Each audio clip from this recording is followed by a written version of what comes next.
Hello my dear friend, welcome to my channel shine the word with RG. आज मैं आपके लेकर आई हूँ क्लास 12 का एक बहुत ही इंपॉर्टेंट जीवन परिचय डॉक्टर हजारी प्रसाद द्विवेदी जी का। ये जो जीवन परिचय है ये आपके बोर्ड एग्जाम में बहुत बार पूछा जा चुका है, तो आप इसे बहुत ध्यान से देखिएगा। तो चलिए हम स्टार्ट करते हैं।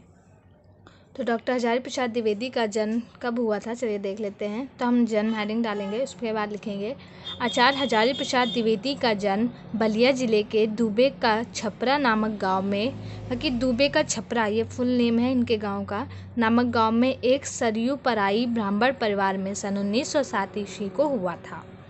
तो आई होप आपको समझ में आ गया होगा इनका जन्म कहाँ हुआ था। चलिए चलते हैं इनकी शिक्षा पर।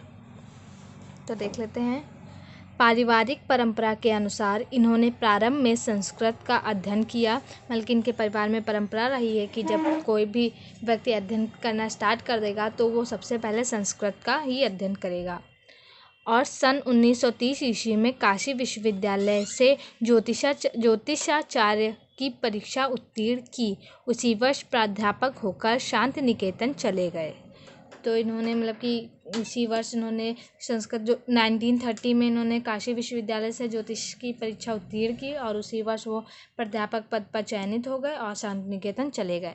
चलिए आगे देख लेते हैं कि जो हमारे हजारी प्रसाद द्विवेदी हैं इनको कौन कौन से पुरस्कार मिले। तो ये जो पुरस्कार हेडिंग है ना, मैंने ये इसलिए डाली है क्योंकि जब किसी को पुरस्कार मिलते हैं तो उसके जीवन परिचय में अगर जो आप ये लिख देते हैं तो आपका जीवन परिचय बहुत ही आकर्षक लगने लगता है। और ये बहुत ही मतलब कि अच्छी उनकी उपलब्धियां लिखने से आपको भी उनके बारे में थोड़ा ज्ञान होगा और जो आपके टीचर्स होंगे, जो आपके एग्जामिनर होंगे, उन्हें भी अच्छा लगेगा। तो चलिए हम देख लेते हैं। लखनऊ विश्वविद्यालय ने इनको डी लिट की सम्मानित उपाधि से विभूषित किया। भारत सरकार ने सन 1957 ईस्वी में इन्हें पद्म भूषण की उपाधि प्रदान की। तो ये सारी जो उपाधियाँ इन्हें मिलती रहती हैं, ये सब आपको ध्यान में रखना चाहिए कि किसे कब कौन सी उपाधि मिली। जैसे कि अब हमारे डॉक्टर हजारी प्रसाद द्विवेदी उनको 1957 में पद्म भूषण की उपाधि प्रदान की गई थी। तो आपको इसे सब ध्यान में रखना चाहिए। तो चलिए देख लेते हैं इनकी कृतियाँ कौन कौन सी हैं। तो देख लेते हैं कृतियाँ। सबसे पहले इसमें देखेंगे उपन्यास। डॉक्टर हजारी प्रसाद द्विवेदी जी के उपन्यास कौन कौन से हैं? बाण भट्ट की आत्मकथा, चारु चंद्रलेख और पुनर्नवा। मतलब कि इनके बहुत सारे हैं, लेकिन मैंने जो बहुत ही इंपॉर्टेंट है सिर्फ वही आपको बताया है, ये जो अक्सर पूछे जाते हैं। इसके बाद हम देख लेते हैं निबंध संग्रह। तो अशोक के फूल, कुटज, विचार प्रवाह, विचार और वितर्क, कल्पलता, अशोक पर्व। इसके बाद आ जाते हैं हमारे साहित्य शास्त्रीय और आलोचनात्मक ग्रंथ। सूरदास, कबीर, साहित्य का मर्म, साहित्य सहचर। तो ये सब आप ध्यान करके याद कर लीजिए, क्योंकि आप जब अपने एग्ज़ाम में ये जीवन परिचय लिखें और उनकी रचनाएं लिखें तो आप ऐसे हेडिंग वाइज ही लिखिएगा, ताकि ये जो आपका एग्जामिनर जब देखे तो उसे बहुत अच्छा लगे और आपको ये फुल मार्क्स दे। चलिए आगे देखते हैं। और हेडिंग वाइज लर्न करने से एक फ़ायदा आपको ये रहता है ना कि आपके एग्ज़ाम में जो पहले फर्स्ट क्वेश्चन आता है, जो ऑब्जेक्टिव क्वेश्चन आते हैं, उसमें ये पूछा जाता है ना कि साहित्य का मर्म या फिर कुटच किसकी रचना है। तो इससे आपको ये भी पता चलता रहता है कि ये किस विधा की रचना है, किस लेखक की रचना है।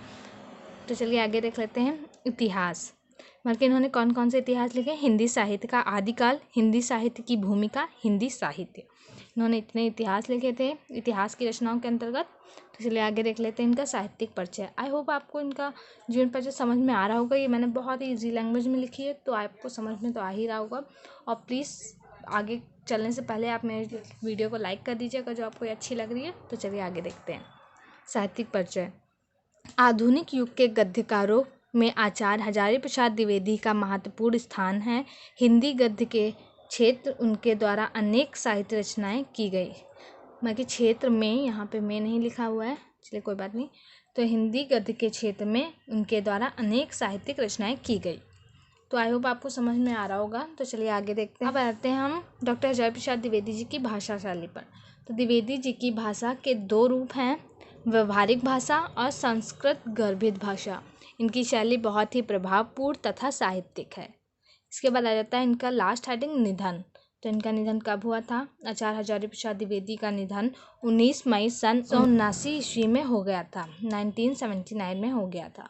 तो आई होप आपको इनका जीवन परिचय समझ में आ गया होगा। अगर जो आपको मेरी ये वीडियो अच्छी लगी हो तो हमेशा की तरह इसे लाइक कर दीजिए, मेरे चैनल को सब्सक्राइब कर दीजिए और शेयर कर दीजिए। Thank you.